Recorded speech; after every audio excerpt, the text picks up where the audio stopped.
Well, hello, hello. Good morning, good afternoon, and good evening, no matter where you are in the world. Welcome to The Buzz. This is Kevin L. Jackson here, sitting in for Scott Luton. He's out somewhere. I think he's in Boston, enjoying a trip out of his studio. So he let me borrow it for a while to do today's buzz. So thank you very much for joining us. Uh, Today, it's a very timely show. Over the past couple of weeks, we've seen the United States put tariffs on just about every country in the world. And we're going to talk a bit about that from an expert that lives on the other side of the world. And we'll get to that later. But before then, I want to remind you of an event that's coming up this week that's going to focus on the people in supply chain. It's entitled Bridging the Gap, Investigating the Disconnect Between Supply Chains and the People that Run Them. It's going to be this Friday, March 28th at 12 noon.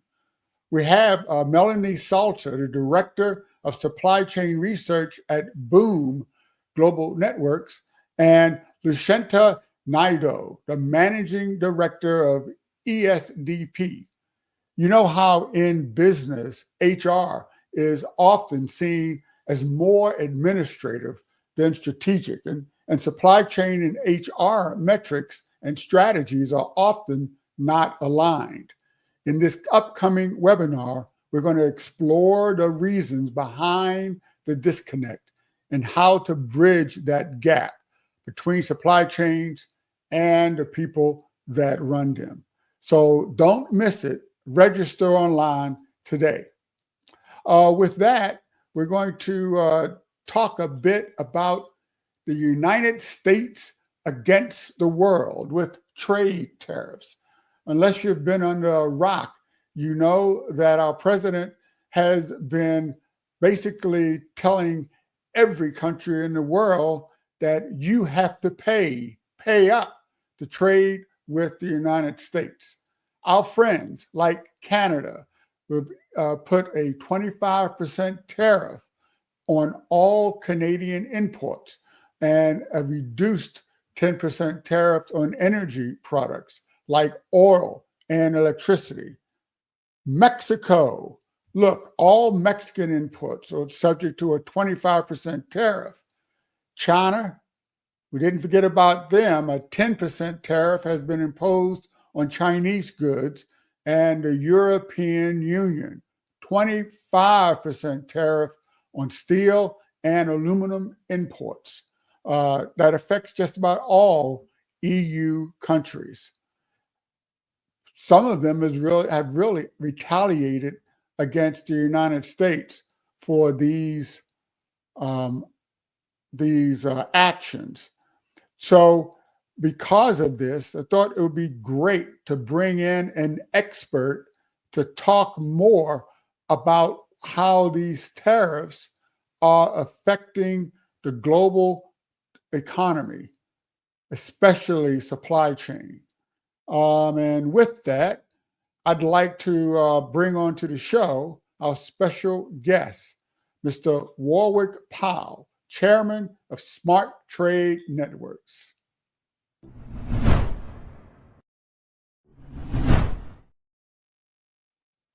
Well, hello, welcome on board, Warwick. Thanks for joining us today. Great to be here, Kevin. You know, tell me a bit about yourself and where you're from and what you do.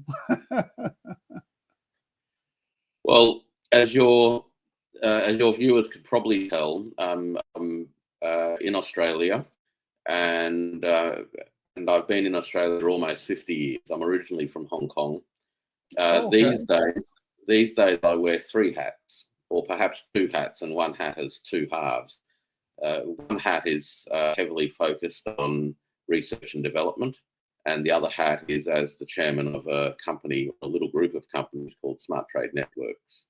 So Smart Trade Networks is focused very much on the intersection, I guess, of digital technologies and cross-border trade. And the company is involved in a whole range of research and development initiatives around digital technologies, whether it's in blockchains or in artificial intelligence, IoT devices, with a view to creating tools that enable small and medium enterprises in particular to gain market access and to improve the ways and opportunities for them to benefit from international trade. So the work is very focused on enabling small and medium players within economic systems to, I guess, lift their game and benefit from technologies. So that's the commercial side of things, if you will. The research work is very much focused on related areas, but I guess a little bit more abstractly or high level. And it looks at the intersection of technology, supply chains, payment systems, and dynamics in international geopolitical economy. That's in short. They're the things that I get up to when I'm out of bed. Sounds like fun. But before we get into the geopolitics of everything that's going on, I've been to Australia a few times. I've been to Sydney, I've been to Canberra, I've been to Perth, and even Darwin. But I survived. And sometimes you may wonder, because they always say that when you're in Australia, everything is trying to kill you. If that's true, is that really the truth? Well, Australia does have a lot of animals, critters that, in one way or another, can be hazardous to human well-being, whether it's the crocodiles or whatever. But I guess what most people think about in terms of Australia is the number of venomous snakes and spiders and other insects that a lot of people don't like snakes and spiders, and they can be a little bit of a shock. But I mean, the reality is that most of these critters are more scared of humans than humans should be scared of them.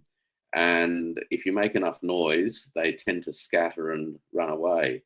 So usually they're not really a big. Yeah, you had a pretty interesting story when we were in the green room about maybe you didn't make enough noise. Yeah, look, I fly fish for trout mainly, and when I get time. And for those who know something about fly fishing, you'll know that part of the challenge is being able to get up to the edge of a stream without causing too much ruction, because the trout themselves are very sensitive to vibrations that they can feel. So I was on all fours crawling towards the stream, and the grass was quite long, and I was clearly doing a very good job at not making much noise, because as I got close to the stream and I brushed aside the grass, I came face to face with a snake, and the snake looked at me, and I looked at the snake. It clearly didn't hear me coming, and we both froze. The snake didn't go anywhere, and in the end, I quietly backed off and moved to another part of the stream. So that was probably my closest unplanned encounter with some of it. And I must say, it was a bit of a shocking experience. It was a shock, you certainly don't to come literally, within a foot. The snake's head was a foot away as I crawled through the grass. That's amazing. And as you said, these snakes are venomous. So it could have just snapped at you and you wouldn't be here on my show. It could have, but it was obviously as shocked as I was. Well, you're also an adjunct professor at Queensland University there in Brisbane, right? And could you tell us a bit about Brisbane, if people don't know?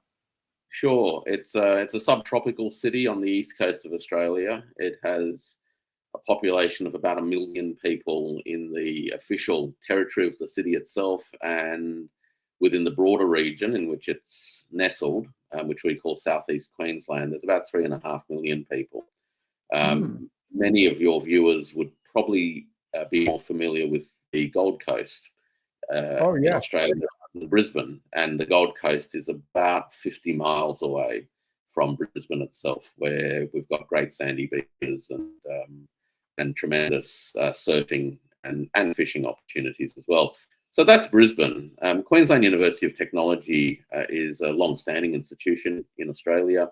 It's one of the top 20 institutions, and I'm fortunate to have an opportunity to work with a bunch of very clever people, but also participate and often lead research projects involving academic and industry crossover, particularly in the area of supply chain digitalization. And so I lead projects that mobilize people who have very diverse skills and backgrounds from supply chains, logistics, information technology, data analytics, cryptography, legal research, software development and design, and it's a lot of fun, when you get a bunch of clever, creative people together in a room, and you get to brainstorm around a particular set of problems. You really are able to, I think, reach a level of being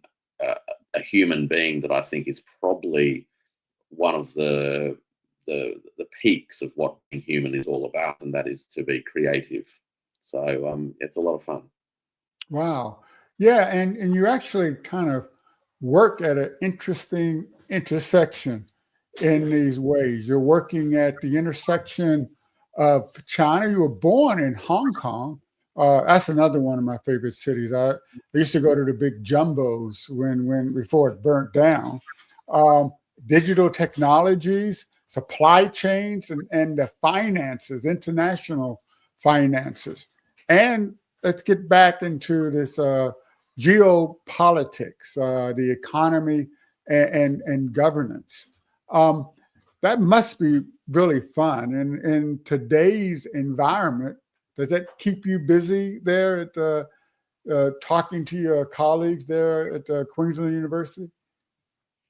Look, it absolutely does, because in all of those fields now, we're experiencing and witnessing very significant transformations in not only the fields themselves. So technology is advancing incredibly quickly. So there's a lot of change and development just natively, so to speak, within a Hmm. particular field. But they're being disrupted because nations and governments and regulatory authorities are now approaching these particular fields with a totally different set of lenses, and that is shifting to a posture where risk is emerging as a more central focal point around almost all of these areas, and particularly this broader idea of risk to national security. So we're starting to, I think, see a period where there is a lot more sensitivity around these domains, whether it's in the movement of goods and services, the movement of Yeah. people, and importantly, the development, operations, and movement of data. So the development of technological infrastructure, whether it's in mobile networks, whether it's in satellite technologies, all the way through to software applications and where data centers are being located and built, is really becoming an area of considerable concern in ways that perhaps 10 years ago simply wasn't. And I think the transformation is one where what was, in effect, uh, an environment where American big technology was the de facto global technology, Hmm. that situation has been unwinding very quickly, and countries around the world have become more sensitive to the big question of data sovereignty, and that's driving uh, all sorts of things, both in terms of policy, but also in terms of how enterprises are responding by developing alternative technologies that that can address these concerns. So it's an incredibly fluid environment, and I guess when you're in the business of research and advising, Right. fluidity creates its own opportunities.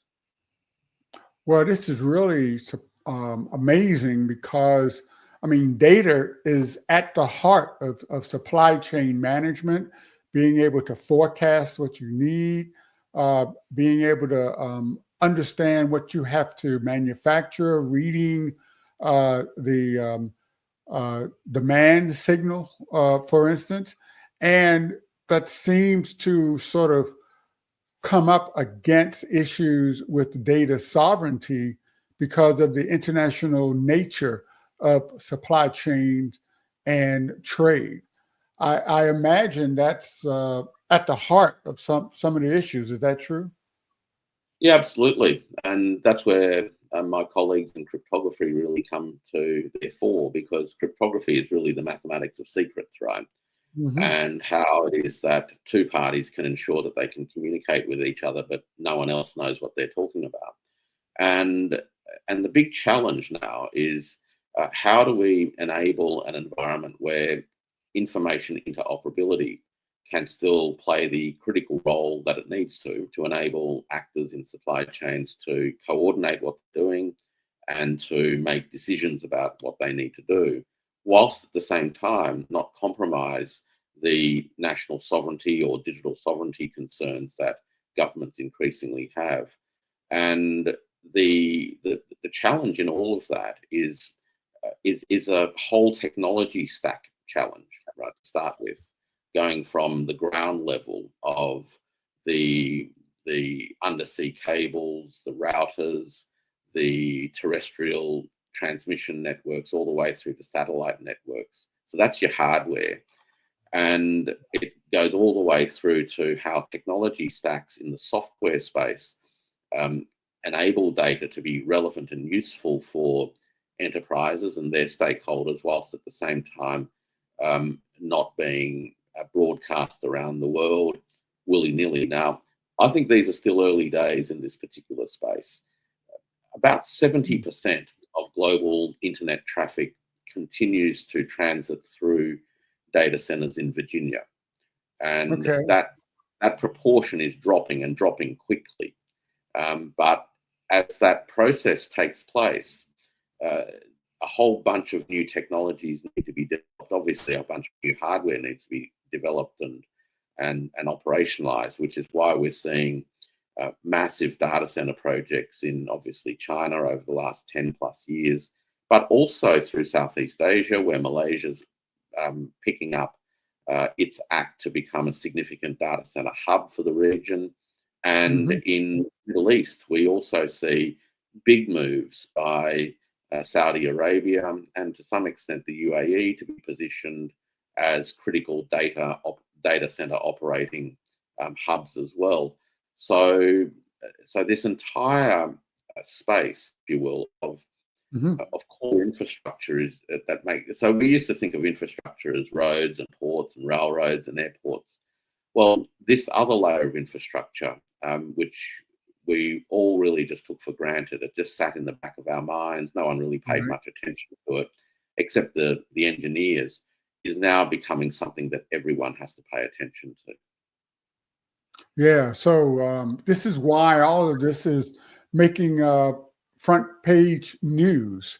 In fact, I want to bring up an article that I saw in a supply chain management review. And it talked about the fact that these US tariffs are creating a real urgent need for supply chain agility. We'll bring the link up in the chat. But these challenges are significant, but they are also opening up doors for innovation and growth for businesses.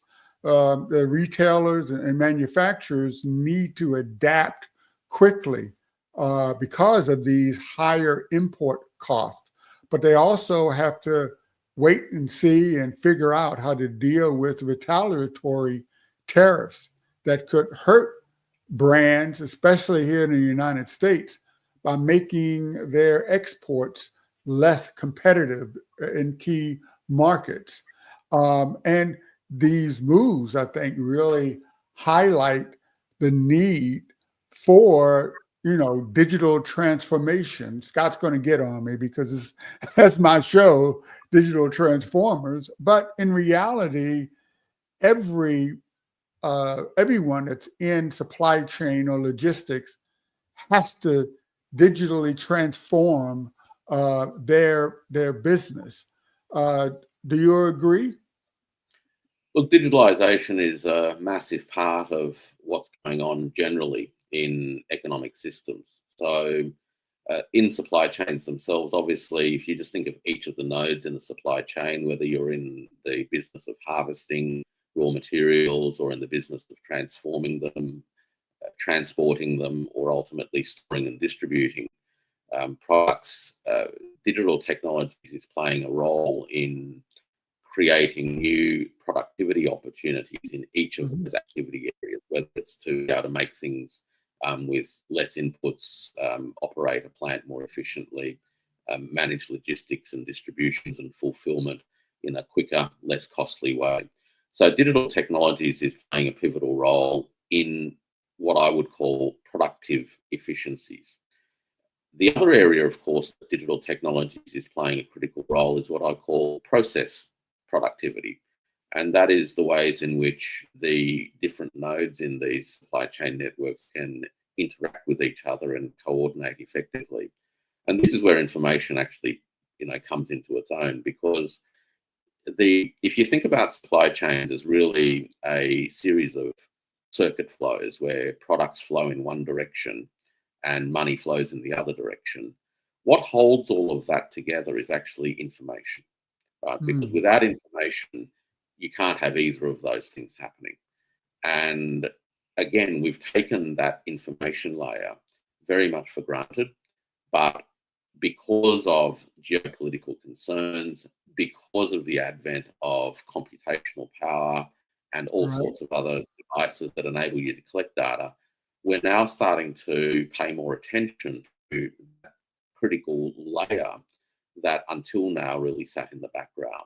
So we took for granted the what I call the conditions of existence of information. So information itself is a supply chain problem. Yeah. We collect information, we make information, we validate information, we store information, we distribute information, we access information, and we use information. So, and that all happens within an infrastructure that requires energy, particularly from a computational point of view.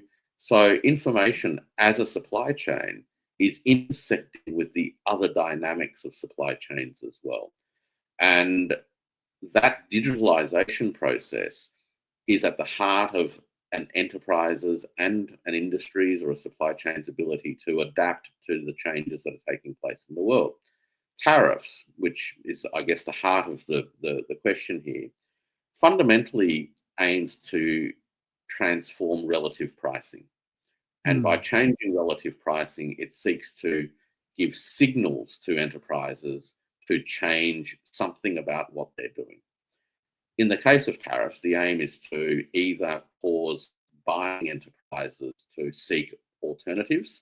So instead of buying from an imported supply chain, they will be looking for either a non-tariff impacted import supply or looking for some kind of import substitute, some domestic supply. The aim of that then is to catalyze investment in domestic supply. Now, so this is the sort of theory that sits in behind this tariff regime, and the question then is how do enterprises adapt in that environment? So sellers have, of course, over the course of the last 8 years. So let's not forget that the United States tariff proclivity in 2025 is not new anymore. We've already had Trump 1.0. So the world has, and enterprises and governments have in a sense, had a practice run. They have already had an exposure to a significant disruption to relative price signals in global supply chains, and Yeah. many have already been adapting, which explains many of the changes that have taken place in the contours of global trade flows. But adapt they will all need to do, and they will do that either by, as I mentioned, looking for domestic supply opportunities, or from an exporter's point of view, they'll be looking to either have ways to comply with the tariff provisions, which are incredibly complex, and compliance is all about information, by the way. That's all compliance is. Oh, okay. Right. Compliance is just an information problem, and a Right. big and complicated information problem. Visibility. Alternatively, well, yeah, and we'll touch on this later on, I think, but we go into, say, steel, aluminium, or aluminum, as you say. The tariffs actually apply not just to the wholesale raw materials, but it's actually to downstream goods that contain steel and aluminum, which basically covers almost anything and everything. Yeah. And Yeah. once that starts to happen, even if you're in the business of manufacturing pots and pans, you'll need to be contemplating the issues of compliance. So compliance is one way that enterprises need to adapt. That's just to be able to maintain their ability to participate in a market anyway. And the other one, of course, is whether or not enterprises can relocate activities to avoid tariffs. So we do get some structural and geographical changes in the locations of where things happen.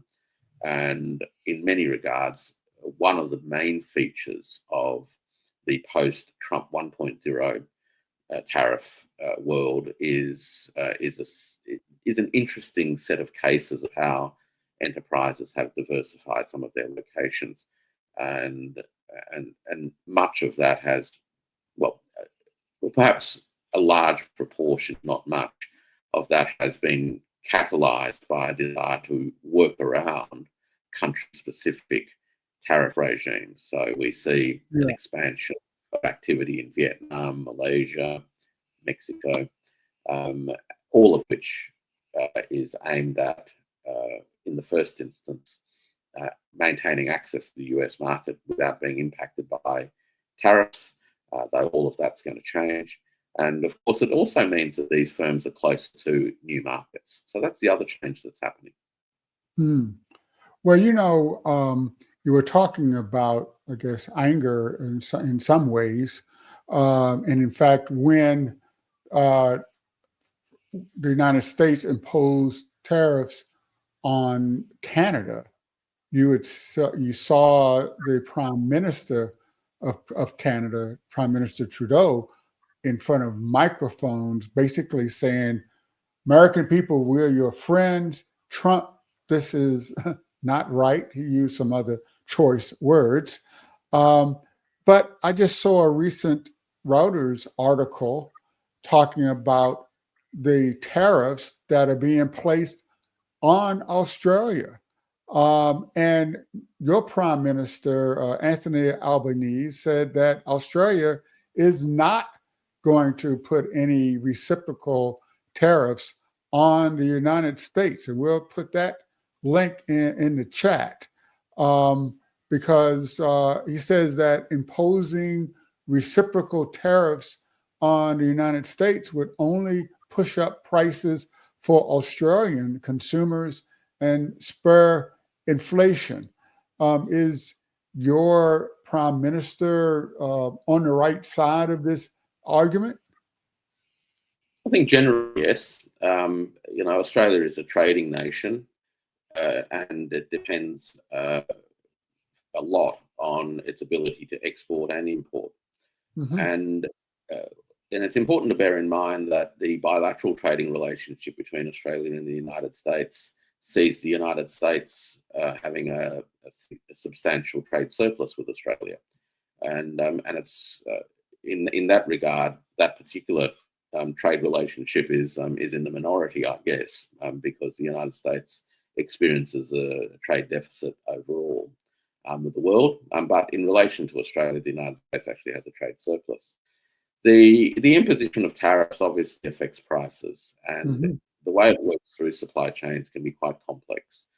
The conventional story, I guess, is that as tariffs add to the cost of the goods when they land, that cost will get passed on to end consumers, leading to rising prices and an increase in the rate of inflation. And in some sectors, that tends to happen more than other sectors.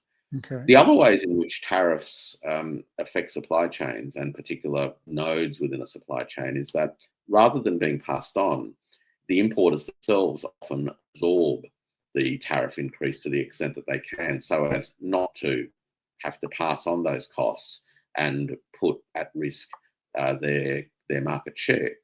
And some recent research that I saw indicates that a good proportion of the Trump 1.0 tariff reactions in the United States did involve importers absorbing quite a lot of the tariffs. What that meant, and this is the bit that's unseen as far as the economic impact is concerned, is that rather than pushing prices up in many of the categories as a first round effect, these enterprises essentially experienced a contraction of their profit margins, and that affected their balance sheets. And for some of these enterprises, it clearly would have affected their ability to employ people. But they made the decision to absorb the tariff increases to a greater extent. Others have passed on those tariffs, of course, to varying degrees, which then affects the downstream industries and ultimately also consumers. The third way in which tariffs can affect supply chains is that the exporting entity would absorb to some extent the tariff by reducing their export price. That tends not to happen that often, particularly when globally competitive markets have already caused exporters to operate at incredibly high levels of efficiency and relatively low margins anyway. So the original exporter has relatively low margins to play with. It's the import side and the distribution side where there are margins that can be used to absorb tariff increases or ultimately pass them on. Eventually, at some point, the more the tariff gets raised, the less the ability there is for those on the downstream side to absorb them, and ultimately it will feed through to the end buyer in one way or another.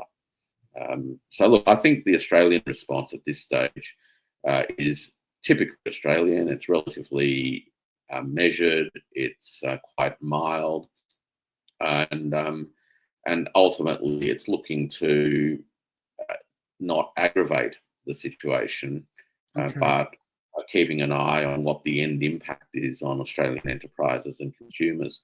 Obviously, the steel and aluminium tariffs will affect Australian exports to some extent, but adding a tariff onto imported goods from America isn't going to help anybody. Gotcha.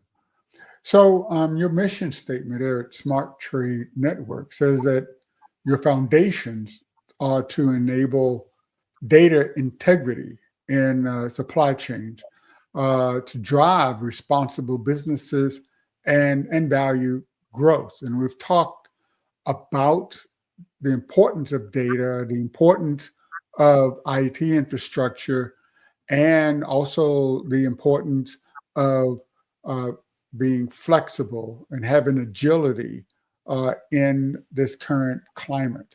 So how does Smart Trade Network advise its clients to deal with this turmoil in global trade?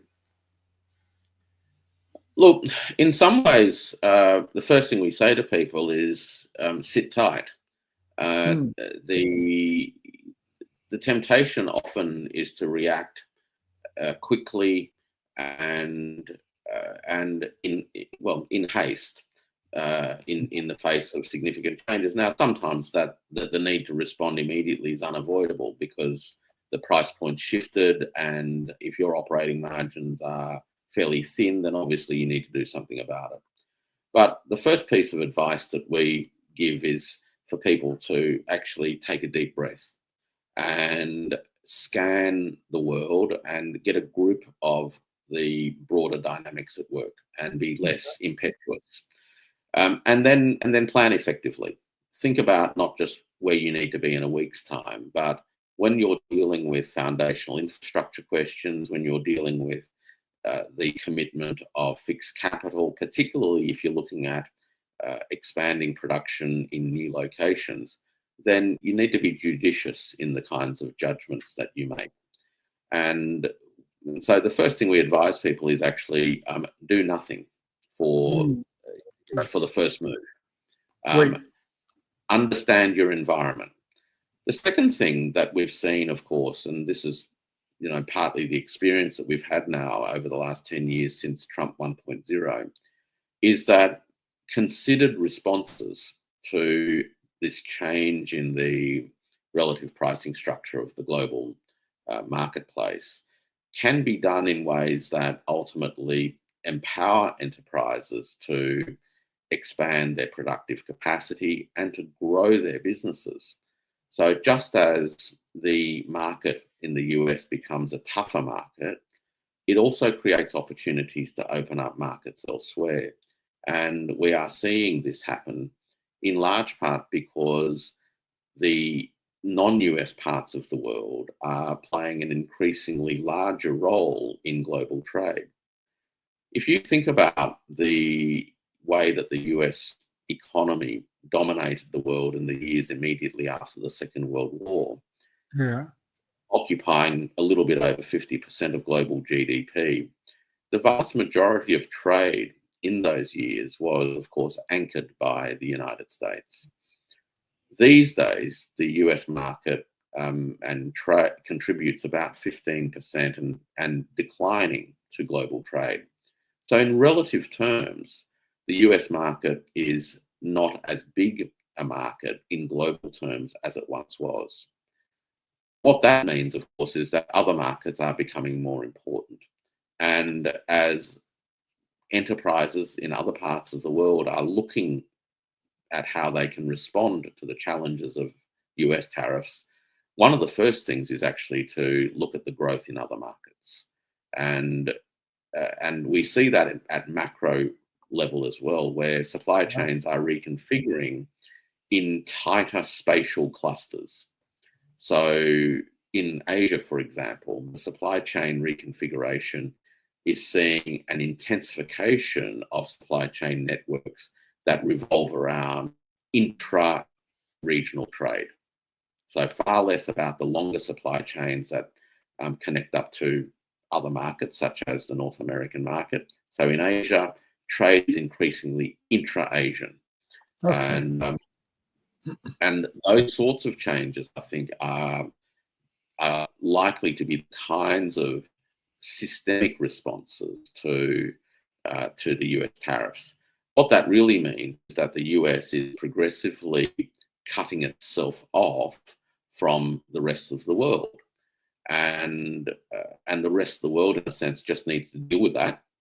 And of course, the United States economy will also adapt in its own way. And I guess that's the intent of the policy. The adaptation, however, I don't think will be particularly kind in terms of what the ambition is. So the ambition is to rejuvenate American manufacturing.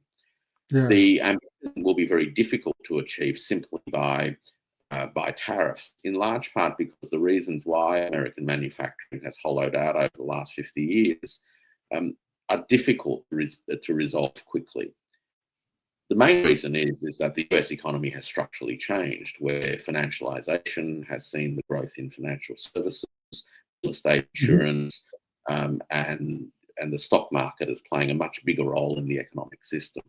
And that comes at a price to the manufacturing sector, which has diminished in proportional importance.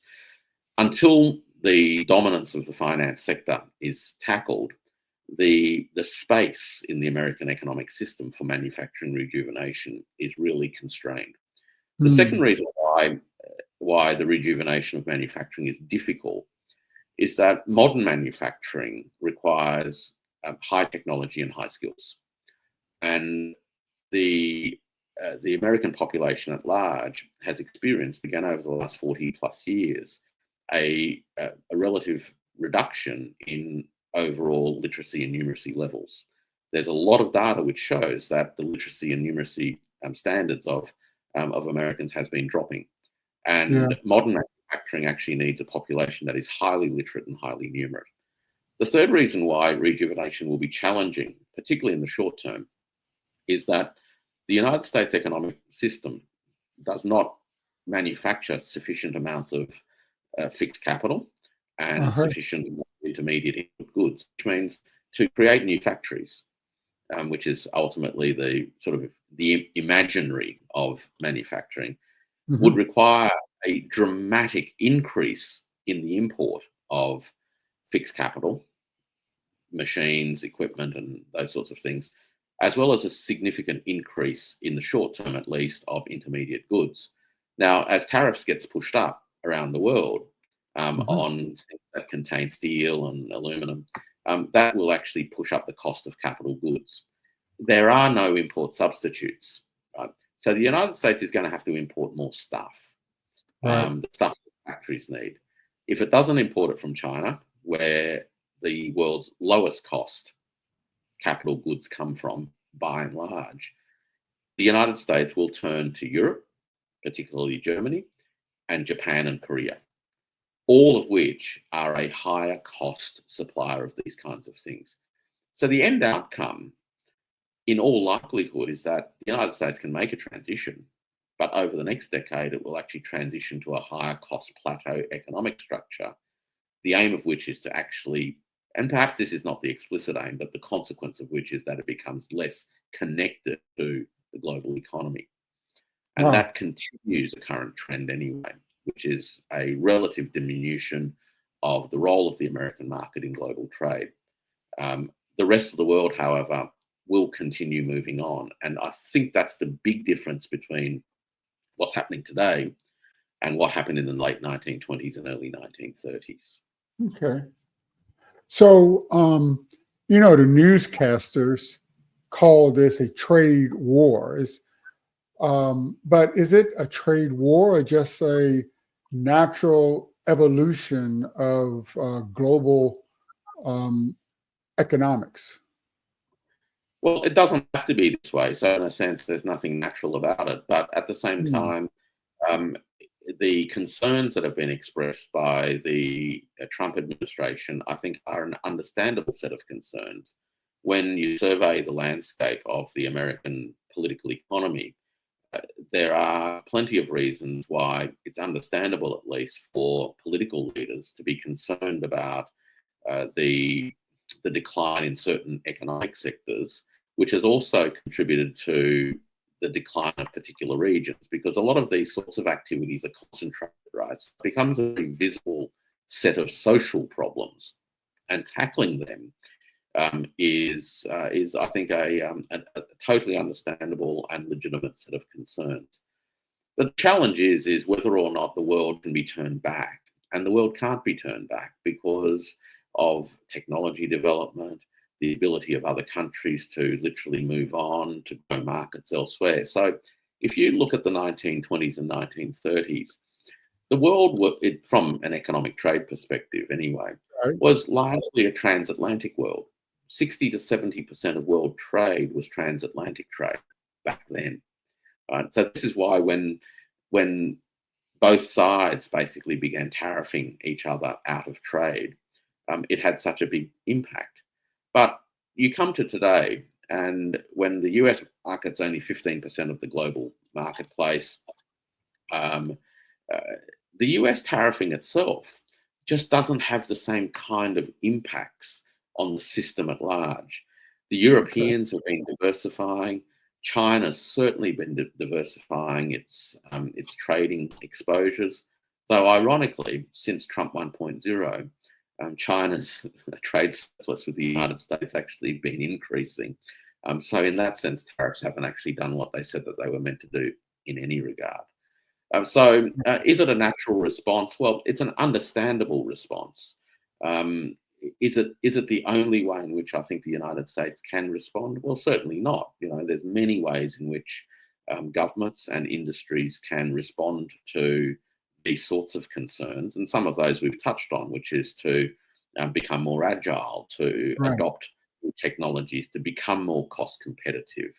Because if you want to be a global economic system, you've got to be, and your trade exposed, then you've got to achieve efficiency levels and productivity levels that are comparable to what's going on in the rest of the world. If you cut yourself off, you can do whatever you want. But if you want to be in the trade exposed part of the world, then you can and must need to reach those productivity and efficiency levels. There's no reason why American enterprises cannot do that. It will take effort. It will take a commitment to invest in technologies and systems that perhaps for a number of decades capital managers have been reluctant to do. They've been more interested in pushing more and more money capital in the American system into stocks, into derivatives, and those sorts of areas where they can monetize returns quicker and easier than in the tougher, slower world of manufacturing. But they're the changes that can be done. I'm not, I guess, taking seriously the concerns that animate the administration. Right. I would nonetheless suggest that this particular policy approach is counterproductive. Be that as it may, the administration's very committed to it, and therefore it will have its own ripple effects. I'm not convinced that they will be particularly good for the United States, but and they're not great for other people in the world in the short term either. They will need to adapt, but adapt the world will, and it has shown that it can do that already. Yes. So earlier in the show, we talked about how many hats you had on. So I want to put your professor hat on now, because you have referenced the 1920s and 30s quite a few times. And just so that our audience can get aligned with this conversation, that was really the last, quote, major global trade war during the 1930s. And it followed the Great Depression and was triggered by the Smoot-Hawley Tariff Act in the United States, which dramatically raised tariffs on over 20,000 imported goods, prompting, as we're seeing today, retaliatory tariffs from Canada, Europe, and many other trading partners. This resulted in sort of a tit-for-tat tariff increase. It deepened the global economic downturn and contributed to international trade loss of over 60% by 1934. It sounds like, as it's shown in the graphic, it was really bad globally. But you had mentioned that, I guess, I don't know if this was pre-World War II, but it was when the United States was growing in its percentage of trade. But now, and as you're saying, we're only 15% of global trade. So can we learn anything from that history that will help the industry get through what's happening today, Professor? Well, look, it's important to understand what's different, because if we use analogies carelessly, we potentially draw the wrong lessons. So at the time of the trade war in the late 20s, early 30s, the United States and Europe contributed about 60 to 70% of global trade. The transatlantic trade itself contributed about 40% in and of itself, backwards and forwards across the Atlantic, about 40% of global trade. None of that holds anymore. None of that holds anymore. The transatlantic trade is about 6% of global trade now. So when the tariffs are imposed and there's a tit for tat between Europe, or the EU as it is now, and the United States, it's actually affecting a much smaller proportion of global trade. Right. And so at that time, when 70% of trade was between the US and Europe and the rest of the world, and 40% was between Europe and the US, a transatlantic trade war had a massive impact. Today, however, given the relative roles of transatlantic trade, as well as in particular the relative role of the United States as a global trading market, tariffing goods coming in and out, or coming into the United States, and if it's retaliatory coming out of the United States, will have a much smaller impact compared to then. Obviously, if you end up in a world where 100% tariffs are being imposed across the board, and there are similar retaliatory measures from others, that will kill trade, because buyers in different markets simply won't be able to absorb that or afford it. But at the moment, I think what it's going to do is continue driving the kinds of changes in the global patterns and contours of supply chain organization that we've seen already in the last 15 years or so. And those changes at a macro level, firstly, is an expansion of trade by everybody else in the world. So trade, for instance, between China and the rest of the world has been growing at a rate faster than trade between China and the United States. China is the world's largest trading partner for about 150 nations now, which is a contrast to the situation 40 years ago when the United States was the largest trading partner of the majority of countries in the world. So trade between China and everyone else has been growing faster. And in fact, for the first time this year, trade between China and the global south exceeded trade between China, the US, Europe, and Japan together. So that's the first sort of interesting thing to visualize, is the changing structure and composition of the flows. Trade amongst countries, and if you take Southeast Asia as a case in point, is also growing at a rate far greater than trade between Southeast Asia and the United States. So we're starting to see a world of trading networks emerge, which in part are much more tightly connected, which I touched on before. That geographical concentration and connection of intra-regional trade is starting to emerge as a strong feature. But also the fact that other trading nations, particularly large ones like China, are beginning to respond anyway. China's trade with the rest of the world, as I mentioned, is now greater than its trade with a combination of the old transatlantic markets. Europe itself has been diversifying its trade. So from a period when trade with the United States was the dominant part of European trade, that has been changing too. So the world today, in terms of the structure and contours of trade relationships, is vastly different to the world of the 20s and 30s. So at this stage, I would suggest that the leverage impact, and I don't mean this in terms of a political leverage, but the capacity and the scale of reach of impact of American tariffs today is far less significant than it was 90 years ago, and that's how the world has changed. Wow, this has been insightful, and I'm not scared to get out of bed in the morning. Thank you very much for all the insight and knowledge that you've shared with us and the audience. Your view is very refreshing.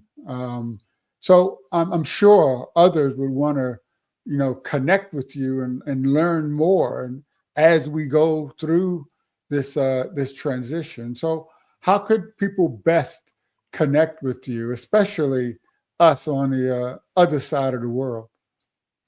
Look, there are two ways. I post on LinkedIn, so look me up on LinkedIn, Okay. and they're basically short posts, just with news snippets and things as you'd expect. And I also write longer form essays and publish frequently on Substack. So that's Okay. warwickpowell.substack.com, and people can find things there. I touch on many topics there, and particularly on geopolitics and more the Chinese economy. But there are a couple of pieces there on questions of supply chains and trade. In fact, I think your viewers might find interesting a couple of stories that I've posted there that look at the potential implications of President Trump's threats to impose 100 and 150% tariffs on BRICS nations, and how they are likely to adapt, and how, of course, the United States economic system would also adapt as well. So they're the two main ways. I've also got a book if people are interested in it. It's a little bit academic. It's Yeah. called China Trust and Digital Supply Chains, Dynamics in a Zero Trust World. And that focuses on the adoption and embrace of blockchain technologies by China, particularly in relation to how it affects data integrity in supply chains and intersects with the evolution of global payment systems and currency multipolarity. Well, I'm going to have to bring you on to digital transformers, because that's one of the areas that we really focus on, digital assets and blockchain. So I Right. look forward to bringing you back there, Warwick. Look, absolutely. It would be a pleasure to do that.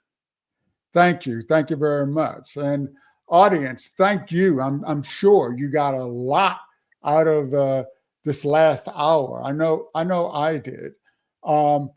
So don't forget, stay tuned for so much information from Supply Chain Now, especially that. With that said, which a new edition will be out this week, and with digital transformers. Our next show is going to be an interview with Oracle's Mark Rakmilovich. He is the Group Vice President for Product Management and Development that provides blockchain technologies for fintech and transaction management.